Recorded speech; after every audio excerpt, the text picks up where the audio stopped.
O programa a seguir tem classificação indicativa livre. A tecnologia criou um mundo paralelo e invisível, o ciberespaço. Na internet, as pessoas são internautas, as conversas são abreviadas e os relacionamentos à distância ganharam imagem e som. O mundo de possibilidades oferecido pela rede nos fascina, mas também oferece graves riscos. São golpes, ameaças, discriminação. Se para nós adultos todo cuidado é pouco, imagine para uma criança.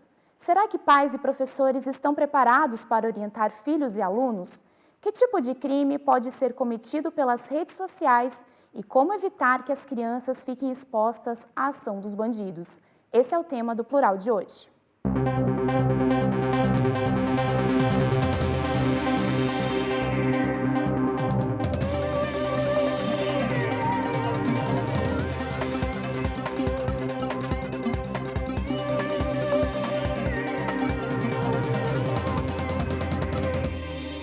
Pedofilia, pornografia infantil, cyberbullying. Esses são alguns exemplos de crimes virtuais mais comuns envolvendo crianças e adolescentes. Vítimas, muitas vezes, da inocência, os menores são seduzidos por estranhos. Uma pesquisa realizada pelo Centro de Estudos sobre a Tecnologia da Informação e da Comunicação, o CETIC, revelou que 40% das crianças entre 5 e 9 anos usam a rede de computadores sozinhas, sem a supervisão dos pais. 21% dos responsáveis declararam que não fazem nenhum tipo de restrição ao filho.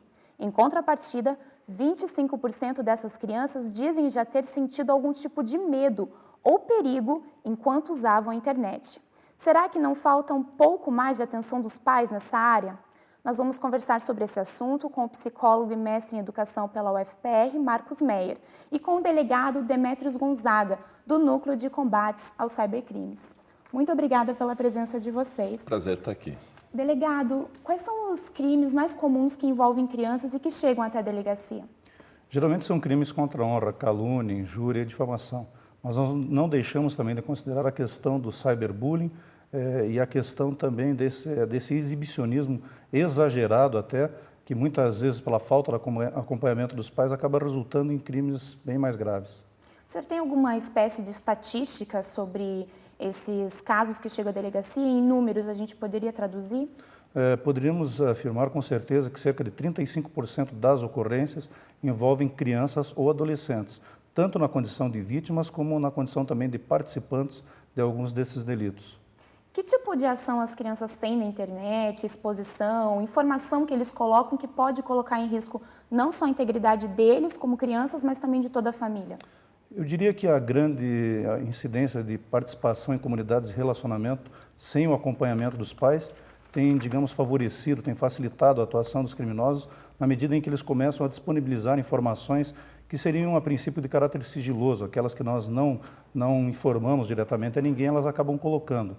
Muitas vezes fotos de locais onde estuda, onde frequenta as suas horas de lazer, onde literalmente convive com a família, mostram patrimônio, locais de viagem, anunciam quando estarão fora, onde estarão, e essas informações evidentemente são coletadas pelos criminosos que acabam montando os dossiês para fazerem os acompanhamentos. Essas denúncias acabam chegando na delegacia através da própria família? De que forma que chegam? Chegam através da família, chegam muitas vezes através de solicitações do próprio Ministério Público ou outros órgãos, e ainda quando nós, desencadeando alguma investigação, acabamos nos deparando com alguma situação anormal e acabamos literalmente perseguindo esse trajeto para descobrir a origem. Professor Marcos, pela sua experiência na escola, o senhor também é professor, além de mestre em educação, né? Dá para perceber o comportamento das crianças, eles ficam mais vulneráveis a essa questão da internet por inocência, por falta de orientação dos pais? É falta de orientação, com certeza, né? Tem criança que, por exemplo, como o delegado está falando, se expõe demais, tem criança que já coloca nas redes sociais que vão passar a família inteira um mês na Europa, um mês nos Estados Unidos, na Disney, sei lá onde. Aí o que acontece? Quem está mal intencionado já sabe, opa, essa família vai estar um mês fora, essa casa vai estar totalmente livre para a gente fazer o que a gente quiser.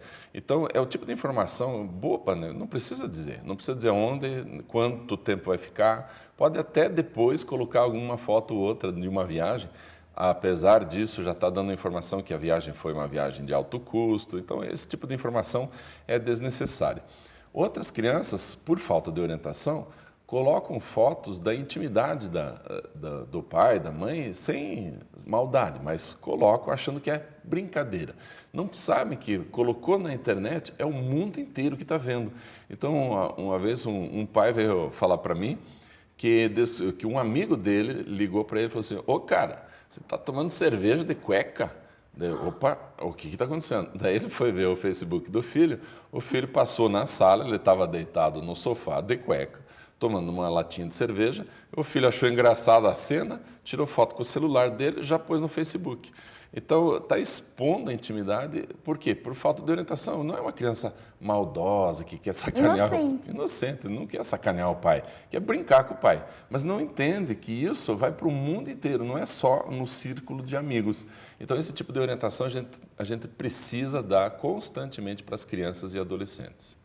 A nossa equipe de reportagem foi às ruas para saber como as pessoas percebem o risco da internet para as crianças. Acompanhe.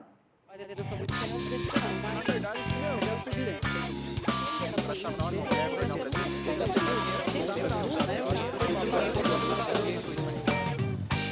que a senhora acha das crianças usando a internet?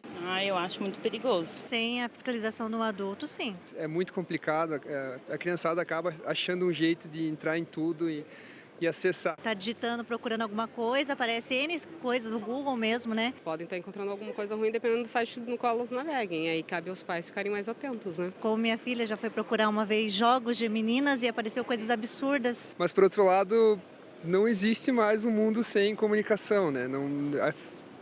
Não tem como privar as crianças disso. Essa é a minha opinião. Mas, assim, perigo real não vejo, entendeu? Tem que ser de vez em quando, deixar, mas ficar sempre atento. É difícil, mas é necessário. Que tipo de perigo essas crianças podem encontrar na internet? Todo tipo de perigo, droga, tráfico de criança, abuso sexual. Colocar informações da família, informações dela mesmo, entrar em contato com pessoas perigosas. A questão da pedofilia, a própria pornografia, né? As crianças já estão muito avançadas, elas ouvem as conversas, elas sabem onde buscar, entende? Então é preciso sempre ser supervisionado por um adulto. Qual o limite que a senhora dá com relação a isso? Aí eu deixo assim meia hora, uma hora, daí fico de olho, depois, para não pegar vício, né? Não viciar. Em relação, por exemplo, ao Facebook, ela tem tempo para entrar, tipo 1 hora, 2 horas e sempre com o bate-papo desativado. Sempre num horário que eu possa ver, tipo 1 hora, 2 horas. Tem que ter o limite. Ensinar os sites que são, né, seguros para serem acessados. Agora, em relação a jogos do computador mesmo, coisas baixadas, eu deixo mais à vontade, né? Fazer um controle da onde eles abrem, qual site que eles abrem, como é que eles usam, qual o tempo de uso dessa internet também. E estar verificando no histórico também, caso a criança venha acessar sozinha. Isso é preciso, por uma questão de cautela, né? Não só um controle dos pais, mas também a orientação dos pais para que essa criança entre no mundo virtual, mas faça de uma forma que seja saudável para ela. Porque isso é muito importante, porque senão eles deixam do colégio e vão para a internet. E eles não vão conseguir nada de bom nisso aí. Deu para perceber que a opinião ali é unânime, todo mundo acha perigoso, mas isso, pelo jeito, não se reflete dentro de casa ou até dentro da sala de aula, né? Por que será que os pais acabam fechando os olhos para esse perigo? Muitos pais acham que se está dentro de casa está seguro, né? E essa impressão é bastante grande. Antigamente a gente se preocupava se o filho saísse de casa. Vai na rua, será que vai conhecer crianças do mal, aquela coisa toda, né? Agora a gente pensa assim, está em casa, não tem problema. E aí que existe um problema. Tem uma ilustração bem interessante que é o seguinte: imagine que na rua da casa onde você mora abriu uma livraria. Com uma das salas dessa livraria só tem pornografia, a outra ensina como fazer bombas, a outra ensina como cometer suicídio, e a outra tem todo tipo de pornografia, pedofilia e tal. Então, essa é a livraria. E ela tem acesso livre para qualquer criança, pode entrar qualquer tipo de criança. Imediatamente a comunidade ali ia fechar essa livraria, não iam deixar absolutamente ninguém entrar nesse lugar. Agora, o que está acontecendo? Essa livraria está dentro da sua casa, é a internet. aberta para qualquer um, qualquer criança entra em qualquer tipo de sala, qualquer tipo de site, e nós não estamos achando que é problema. Claro que é problema, e o problema é grave, nós temos que acompanhar essa criançada. Tem algumas dicas, mas mais para o final a gente conversa de como agir para que a gente proteja melhor essas crianças. Tá certo.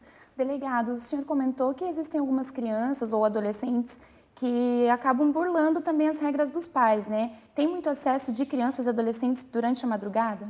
Tem.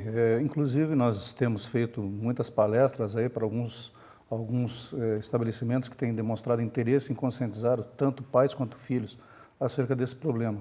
E a gente tem feito enquetes em determinadas ocasiões e tem descoberto que muitos desses adolescentes, eu diria que pelo menos 40% deles, esperam os pais dormirem para depois eles ligarem os equipamentos e começarem a se conectar. Não raras vezes também já questionamos acerca de eles terem sido interpelados por algum estranho durante a madrugada, e isso chega a uma média de quase 5% deles que são procurados por estranhos. Geralmente os casos incidem mais com as crianças ou com os adolescentes? Eu diria que a grande maioria vai entre os adolescentes, porque esse desenvolvimento mesmo leva a um grau de curiosidade. O inconformismo me parece até um pouco mais agressivo também nessa fase.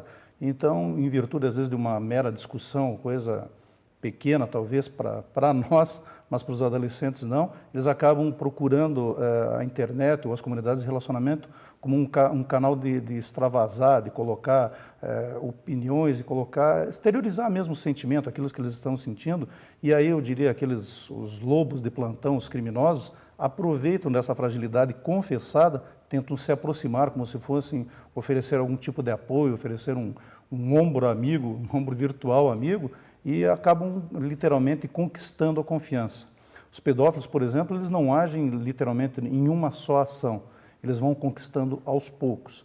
Nós temos casos de adolescentes, por exemplo, que, estabelecendo amizades, forneceram a imagem simplesmente do rosto. E é só isso que ele pediu no primeiro contato.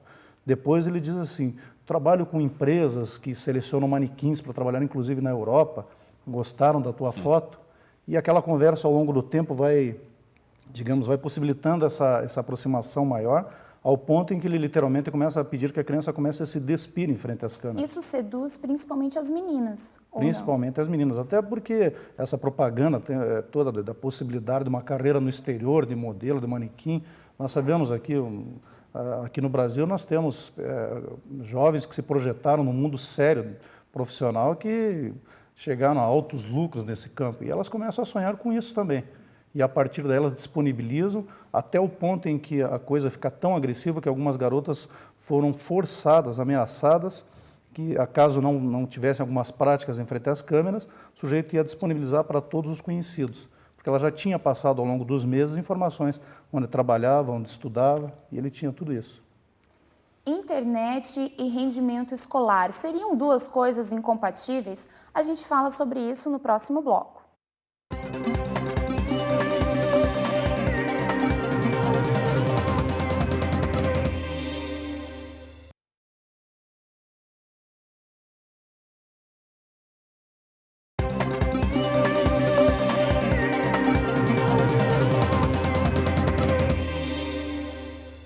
O Plural de hoje está falando sobre crianças e adolescentes na internet. Não é de hoje que os professores lutam para conter a vontade que os alunos têm de dar aquela espiadinha no celular durante as aulas. O avanço tecnológico e os atrativos que eles trazem parece deixar essa missão cada dia mais difícil. Dados de 2010 mostram que 60% das crianças usam celulares. Existem mais de 260 milhões de celulares no Brasil, que estão nos bolsos de homens, mulheres e crianças.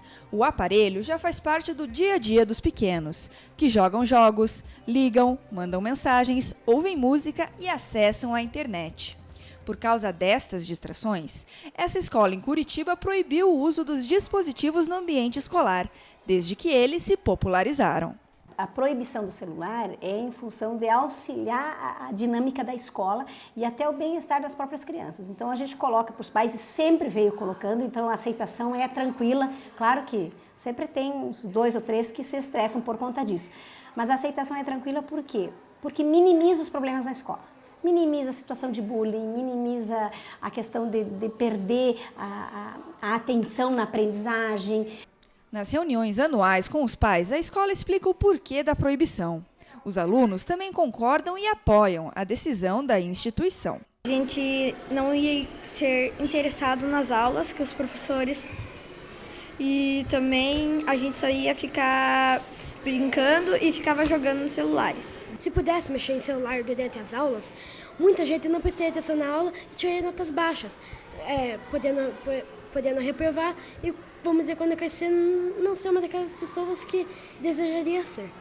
Apesar das críticas, cada vez mais crianças têm dispositivos móveis. Uma pesquisa do IBGE concluiu que entre 2009 e 2011 houve um aumento de 12,6% no número de crianças entre 10 e 14 anos que têm celulares.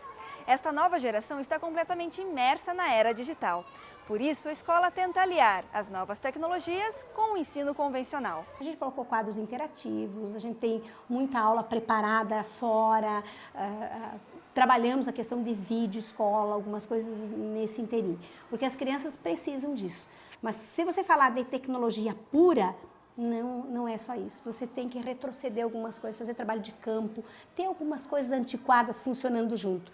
Faz 2 anos que a escola tem os quadros interativos, que são usados em todas as disciplinas. Eles são uma vantagem para os professores e para os alunos também, que aprendem melhor. A internet ajuda porque ela tem um monte de respostas e também tem brincadeiras que a gente faz para jogar joguinhos interativos que ajuda a gente a ir bem nas matérias. Que você brinca estudando, que fica até melhor, que você se diverte um pouco estudando.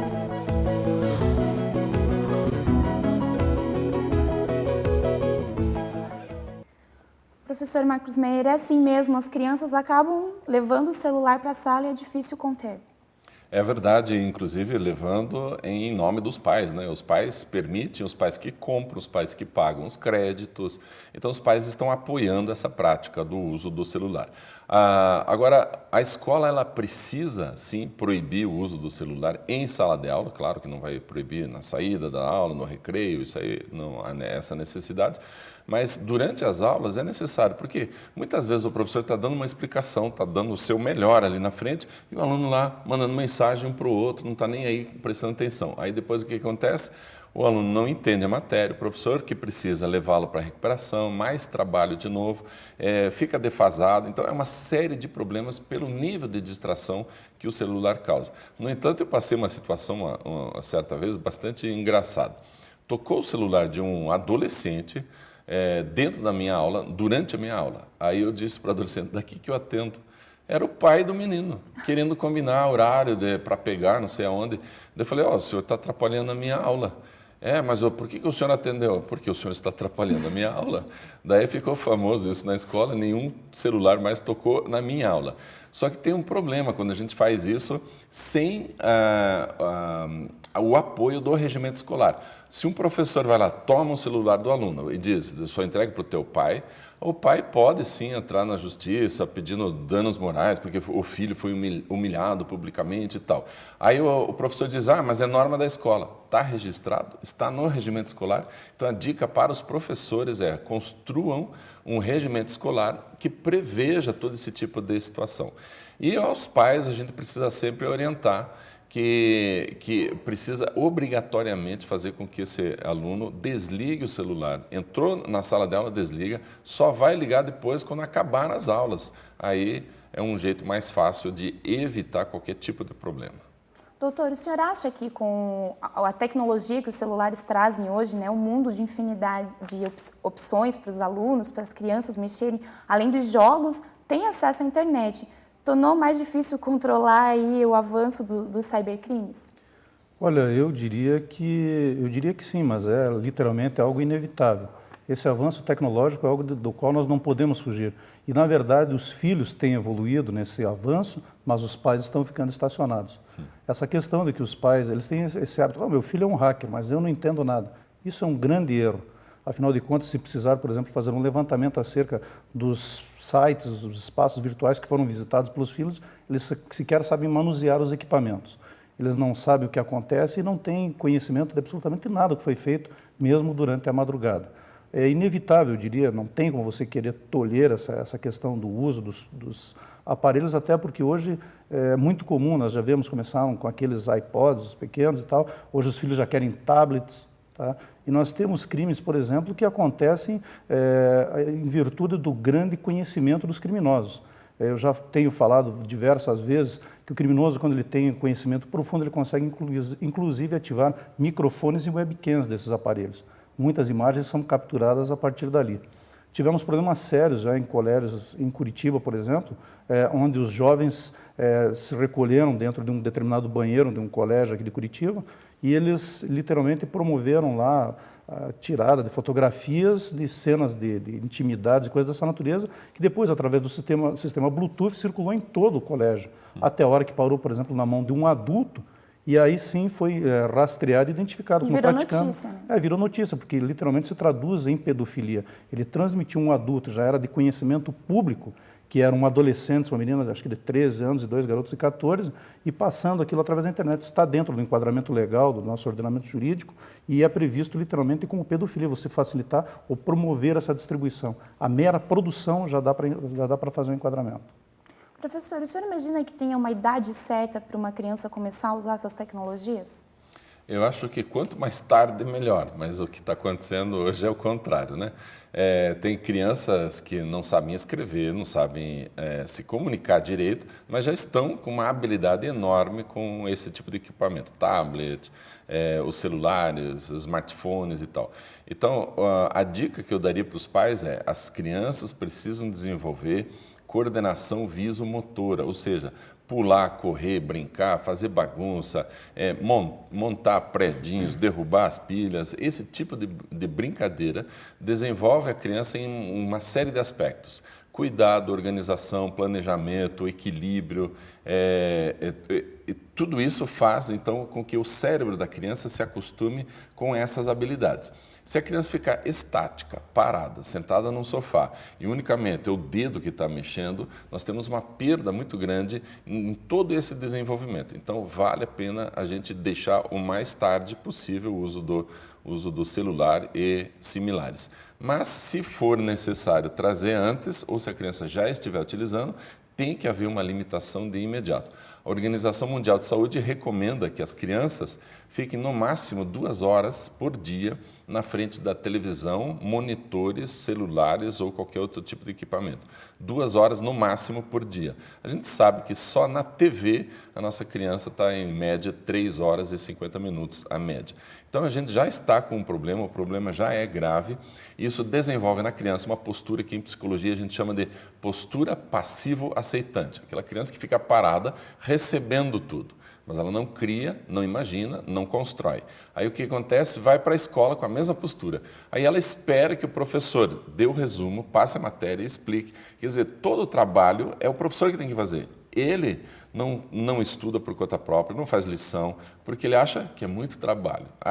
É muito massa, é muito palha isso, né? Eles deixam que o professor... E o Google já sabe tudo também, né? E o Google sabe tudo, então deixa que o professor se vire, o professor que faz todo o trabalho. E a gente sabe que a aprendizagem real só acontece quando o aluno se envolve. Agora, como é que ele vai se envolver? Se ele está muito acostumado a esperar tudo pronto por causa dessa postura passiva aceitante. A gente tem que fazer um corte, tem que colocar uma limitação de uso e fazer essa criançada praticar esporte, brincar, fazer teatro, música, qualquer outra atividade que saia do monitor.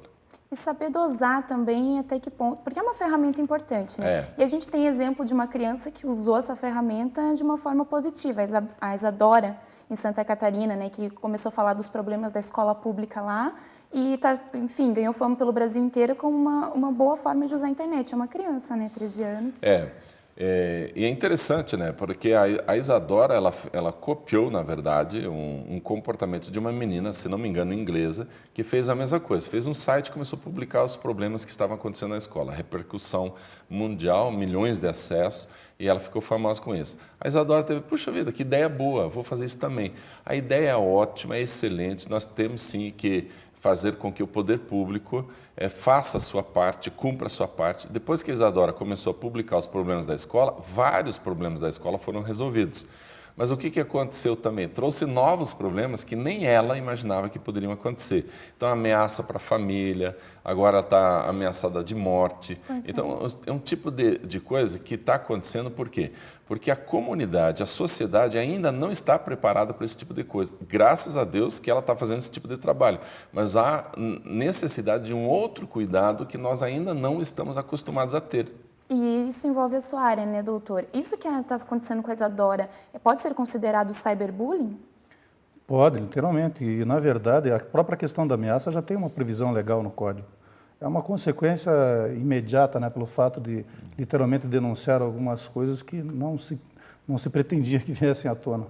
O cyberbullying que geralmente o senhor atende lá na delegacia não é parecido com o da Isadora. Geralmente são agressões mais diretas à personalidade da pessoa, né? Física, enfim. O que geralmente chega ou não chega muito esses casos à delegacia? Nós podemos até comemorar aqui no estado do Paraná, até pelo fato de ser uma unidade mais antiga, nós tivemos uma redução significativa desses casos de bullying. Nós já não tem uma incidência tão grande. Nós começamos investigando Orkut, pacotes que nós fazíamos de quebra de sigilo de Orkut e fomos elucidando aqueles casos um atrás do outro.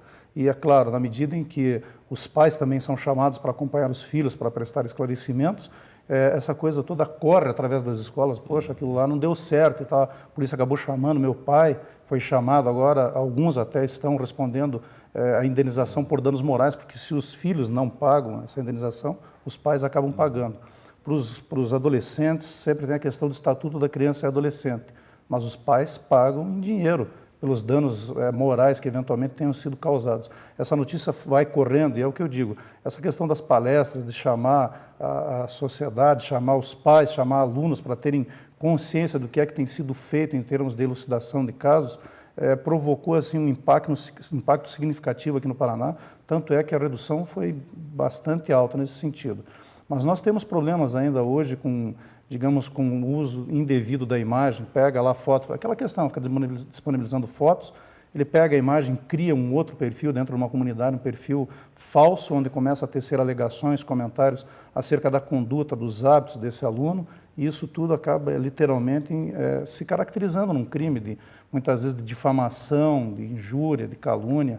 São fatos que acabam chegando ao nosso conhecimento, nós temos que fazer a apuração. Marcos, o cyberbullying poderia ser considerado uma extensão daquilo que já acontece dentro de sala de aula? O cyberbullying potencializou a maldade de algumas crianças, alguns adolescentes, né? Porque tem a possibilidade do anonimato. Então, como o delegado falou, cria um perfil falso. Quem é que vai saber quem que fez, quem que construiu? Mas incomoda pra caramba, porque aí se um adolescente cria um perfil falso para atrapalhar um terceiro, esse terceiro fica sem saber quem é que está atacando, quem é que está difamando, quem é que está fazendo tudo isso. É muito terrível esse tipo de situação. Muitas crianças abandonam a escola porque estão sendo humilhadas publicamente por causa da internet, porque o cyberbullying está aparecendo. Então, a gente tem que orientar os pais, orientar as famílias, né? Orientar as crianças, os professores, os funcionários, tem que estar todo mundo sabendo e combatendo o cyberbullying. Se a gente só fizer uma comunicação via professor, pessoal, não faça um cyberbullying. Mas os alunos nem sabem bem o que é isso, nem sabem as consequências. Não sabem nem que os pais é que vão ter que pagar pelos crimes que eles estão cometendo. Tem que sentir o peso da responsabilidade para entender que as consequências são graves. É isso mesmo. E tem um detalhe importante nisso que você frisou. O pessoal não se preocupa com as consequências do cyberbullying. Geralmente elas se voltam contra a vítima, é afetada por isso, acaba abandonando a escola, não quer mais partir para o convívio social envergonhado com o que acontece, mas existe uma forma mais grave em que essa vítima acaba se voltando contra quem praticou esse ato.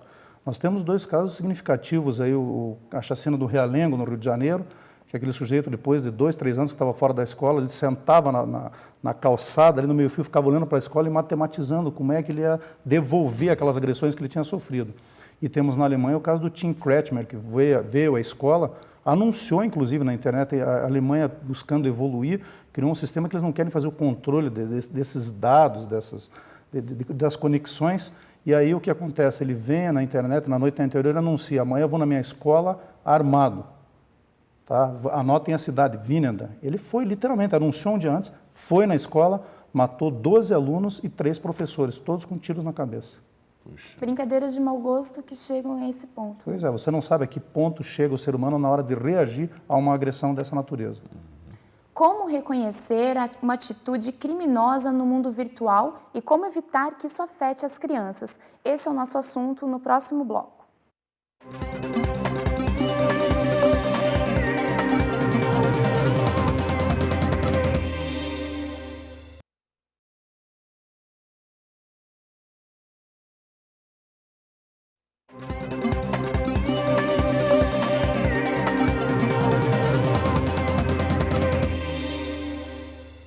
Que tipo de orientação você dá para o seu filho na hora de usar o computador?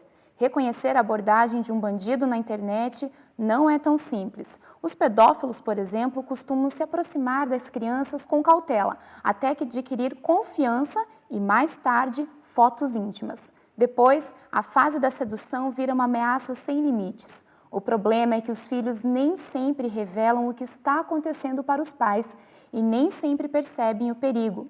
A nossa equipe de reportagem foi conhecer duas meninas que acessam a internet todos os dias. Acompanhe. As amigas Bruna e Amanda têm 11 anos e estudam juntas em um colégio de Curitiba. Mas a amizade delas vai além dos perímetros da escola. À tarde, as meninas se juntam para fazer o dever da aula e se divertir na internet. A gente conversa também pelo MSN, pelo Facebook. Gostamos de ver vídeos e jogar. Pode ser usado para fazer uma pesquisa. Pode estudar pela internet também. Apesar delas gostarem de usar a internet, os pais colocam alguns limites para as meninas ficarem online. No máximo 1h30 por dia e nada de adicionar pessoas estranhas nas redes sociais. Minha mãe não deixa conversar com ninguém estranho. Ela fala que é perigoso, que eu tenho que tomar cuidado com essas pessoas. Assim. Fala que tem que se dedicar mais ao estudo. E menos internet, porque a internet pode prejudicar às vezes. Bom, ali as meninas demonstraram que sabem um pouco, pelo menos, dos riscos da internet, que os pais dão uma certa orientação. Geralmente, as crianças estão sabendo desses riscos ou desconhecem? Desconhecem, porque a gente fala para as crianças assim, cuidado, não aceite nenhum estranho. Aí uma menininha de 10 anos, linda, querida, meiga, tal, pede para ser amiga. Aceita ou não? Ela pensa assim, não é estranha, não oferece perigo, mas ela não sabe que por trás dessa imagem de uma menininha de 10 anos tem um homem, tem um pedófilo que criou esse perfil falso. Então é muito perigoso realmente e as crianças não têm esse filtro para perceber a maldade no outro. E aí essa menininha, entre aspas, começa a contar coisas dela. E daí a menina que recebeu ela como amiga, pensa assim, puxa, ela gosta das mesmas coisas que eu. Óbvio, né? O pedófilo tem todas as informações sobre o que as crianças gostam. Ah, ela gosta da mesma coisa que eu, ela se diverte como eu, então ela é como eu sou. E aí começa uma amizade bem forte, bem íntima, e aí a criança começa a dar informações de si mesma, onde vai, o que faz, o que gosta, e isso é um perigo bastante grande. As crianças não têm essa maldade, elas são muito ingênuas para perceber esse tipo de perigo. Então a gente tem que acompanhar sempre. Acho que uma regra básica assim, para os pais, que já começa a evitar qualquer tipo de problema, é o seguinte, se teu filho tem Facebook, tem participa de qualquer rede social, primeira regra, a tua senha tem que estar à disposição dos pais.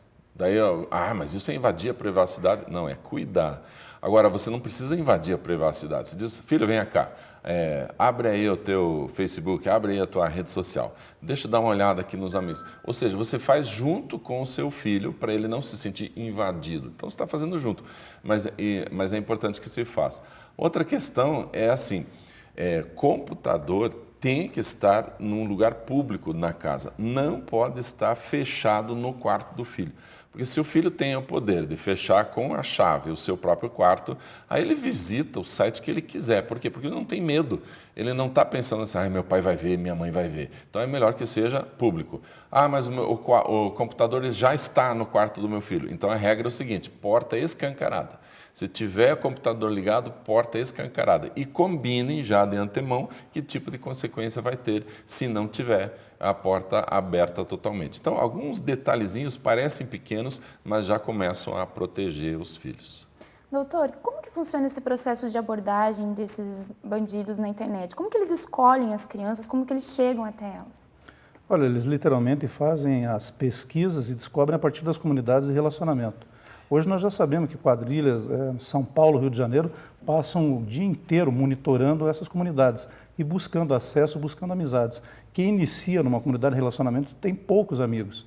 E aí, nesse afã de aumentar esse volume de amigos, ele começa a aceitar todo tipo de convites. Cada conexão que ele abre, ele vai abrindo uma série de outros desdobramentos para outros contatos. Por exemplo, no Facebook, você tem alguns ajustes que te permitem que você possa configurar para que o novo amigo não consiga enxergar os demais. E isso é importante, porque se estiver aberta essa configuração, ele vai abrindo o leque e vai desdobrando, não tem como. Isso é inevitável. Nós temos que considerar que a questão da falsa identidade é o primeiro passo que um criminoso dá. Então, mesmo quando a criança ou adolescente pensa que conhece quem está conversando com ele, ele pode mesmo assim estar falando com a pessoa errada. Por quê? Porque o criminoso ele faz um dublê da tua identidade. Ele pega a tua foto do Facebook, copia e faz uma nova. E vai se apresentar como tal. Se você pesquisar, por exemplo, o nome, não é impossível, não é nada difícil, aliás, você encontrar por um nome várias pessoas com o mesmo nome, mas com fotos diferentes. Então, o criminoso se vale disso. Um dos pedófilos que agiu aqui no estado do Paraná criou uma série de problemas até ser encontrado, exatamente o fato de ele conseguir quebrar senhas de Hotmail. Quando ele quebrava as senhas, ele entrava na conta das adolescentes, descobria quem eram os outros contatos, e a partir dali ele quebrava a senha de mais um contato. Ele fazia o contato com a terceira, se identificando como fosse uma amiga. E ele dizia para ela, olha, vi uma foto, vi uma filmagem tua nua aí no teu quarto. Como era uma amiga que conhecia de escola, ela acreditava. Mas eu tenho um outro amigo que é hacker que pode te ajudar.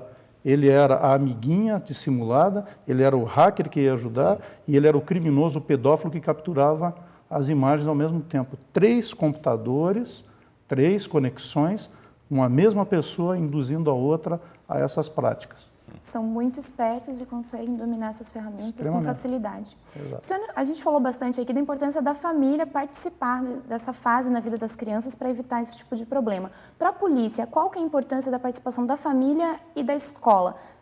Teria que ter uma parceria mais firme? Eu diria que é fundamental. Primeiro, a questão do diálogo dos pais com os filhos. Os pais têm que estar próximos. E eu digo que a minha situação mesmo como pai serve como, digamos assim, um referencial, porque as conexões dos meus filhos eu sempre estou acompanhando, sempre estou conversando. Tecnologia, tablets, as coisas dessa natureza, sempre põe aquele adesivinho em cima da webcam para não ficar aberto, porque a gente sabe que os criminosos, se quiserem, conseguem abrir os microfones e as câmeras. Essa questão da evolução wireless em casa, a gente sempre tem essa preocupação, claro, o computador não deve ficar num canto, ali num local isolado, mas daí o pai vem e coloca wireless em casa, para que todo mundo possa acessar através dos dispositivos portáteis. Por isso que quando, às vezes, ele acorda de madrugada, vai lá olhar se as crianças estão bem no quarto, tem uma luzinha acesa embaixo da coberta, porque ele está conectando embaixo, não é isso? Então, o diálogo franco e direto entre pais e filhos é fundamental. Essa aproximação entre as escolas e os pais também é fundamental, mas os pais têm que dar valor a isso, porque a gente percebe muitas vezes que fazemos as palestras, invariavelmente, palestras para as crianças e para os adolescentes, sempre os auditórios estão lotados. Nós nos propomos a retornar num outro dia, no período noturno, que é o de mais fácil acesso para os pais, e não raras vezes nós nos deparamos lá com 15, 20 pais. Palestras eu já vi até com 5 pais que foram assistir, quer dizer, eles acham que está tudo bem, como o Marcos falou no começo da entrevista, eles acham que o filho está dentro de casa, está tudo tranquilo, está tudo sob controle. E é aí que literalmente Essas palestras são tanto em escolas públicas como privadas? Sim, sim. E eu diria até que é importante que as escolas, principalmente as escolas públicas, usem os equipamentos que têm para chamar os pais a essas escolas e conscientizá-los, através dessas palestras, dos problemas, como eles acontecem. Como eu disse, comunidade mais antiga, nós já impulsionamos mais de 25 mil casos. Nós temos experiências de todo tipo, dos crimes mais simples até os mais complexos. E sempre mostramos as ocorrências, os resultados, as investigações, mostramos literalmente que nós chegamos, nosso índice de acerto é 100% na origem das conexões. temos diversas, milhares de pessoas que foram responsabilizadas.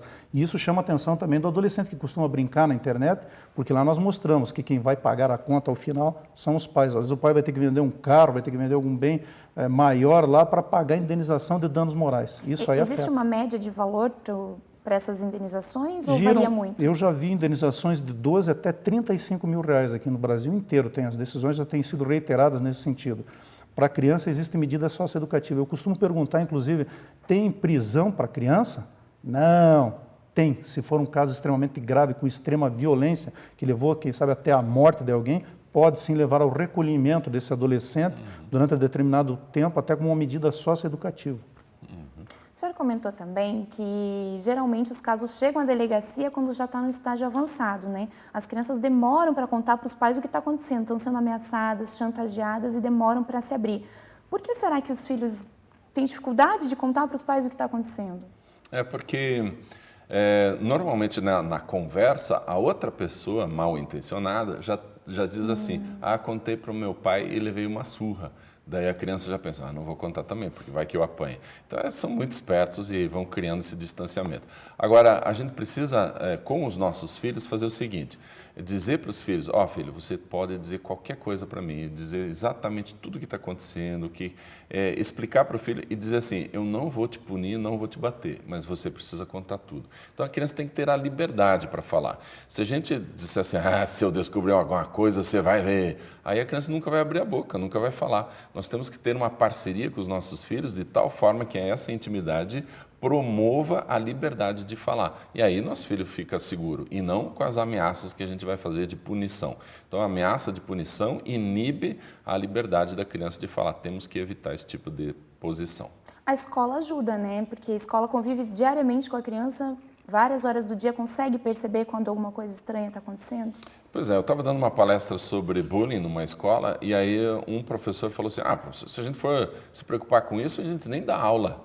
É como se dissesse, não, é mais um trabalho para nós professores. É verdade, é mais um trabalho. Agora, vai levar todos os 200 dias letivos esse tipo de trabalho? Claro que não. A gente pode gastar uns 10 minutos, uns 15 minutos, de vez em quando, para mostrar para as crianças, para orientar as crianças que tipo de comportamento elas devem ter em relação ao bullying, em relação à pedofilia, em relação a qualquer tipo de perigo que a internet possa trazer. As escolas que têm um melhor resultado no combate ao bullying são aquelas que usam a tecnologia para a aprendizagem também, ou seja, elas não demonizam a tecnologia, porque tem escola que diz aqui todo mundo não tem celular, a gente proíbe notebook, proíbe tablet, ou seja, proíbe qualquer tipo de tecnologia, mas daí não orienta como usar. Por quê? Porque ela própria não usa. Então a gente precisa sim usar, a tecnologia veio para ficar, mas a gente precisa usar de forma consciente, de uma forma sábia, orientando os nossos alunos como fazer. Então a escola sim tem responsabilidade nisso. Para a polícia, que tipo de informações, de orientações seriam importantes deixar? Olha, eu diria que o principal é que os pais literalmente se conscientizem dessa necessidade do diálogo próximo, dessa parceria. Isso é fundamental. A polícia ela não vai resolver um problema que está ali dentro de casa, que está acontecendo dentro de casa. Ela vai solucionar a consequência desse final infeliz que vem a acontecer. Tem que conversar, tem que ser parceiro, tem que trocar ideia, tem que mostrar os riscos que isso representa, e que, principalmente, eu tenho dito para os adolescentes, ele pode ser que ele não seja o alvo principal do ataque, do criminoso, daquele que está montando os dossiês. Pode ser que seja o pai, pode ser a mãe, pode ser um outro irmão. Então, eles tomem muito cuidado com isso, conscientizem, não ponham informações, não disponibilizem, não vulnerabilize a família. Não fique postando fotos, por exemplo, com uniformes, com o brasão do colégio, dizendo onde é que estuda. Isso tudo vai alimentar os criminosos que inevitavelmente vão partir depois para sequestros ou até para coisa mais grave. Antes de encerrar, eu separei aqui algumas regras que as pessoas costumam seguir para orientar os filhos. Queria ver se vocês apoiam ou não. O professor já falou que deixar o computador em um lugar público na casa, como na sala de estar, é importante. Acompanhar o histórico do computador, sim ou não? Tem que acompanhar o histórico, sim. E dá para fazer também junto com o filho e perguntar, que site é esse? Por que você entrou nisso daqui? Então, fazer junto com o filho para não ficar aquela coisa de perseguição. Estabelecer um horário fixo de uso. principalmente o horário de término de uso, né? Então, o delegado falou que tem família que vai dormir, o adolescente fica no computador, é um absurdo isso, né? Aí o que acontece? O adolescente dorme pouco, não fixa a aprendizagem, vai mal na escola, tem uma série de consequências, culpa do quê? Culpa da ausência dos limites. Bloquear algumas páginas. Olha, eu sempre digo, nós trabalhamos com ciências exatas e para quem tem interesse, quem tem conhecimento, isso não gera uma dificuldade. Eu diria que para o usuário comum ele vai resolver, mas existem outras N possibilidades e o adolescente ele é expert nisso, em ficar buscando, em ficar pesquisando. E, literalmente, uma hora ou outra ele acaba encontrando uma maneira, uma outra forma dele conseguir. Existe ainda a possibilidade, é o que eu digo, essa questão do wireless hoje vai dificultar muita coisa. Redes abertas, disponibilizadas em todo local, isso vai facilitar para o adolescente. Então, ele vai partir para outras iniciativas. Melhor de tudo, é o que eu digo, a origem da solução do problema está no diálogo. Se ele tiver um bom diálogo, tiver uma boa conscientização, o garoto vai assimilar, a garota vai assimilar isso, vai aprender, vai entender e vai colaborar, inclusive, na hora que detectar alguma coisa anormal.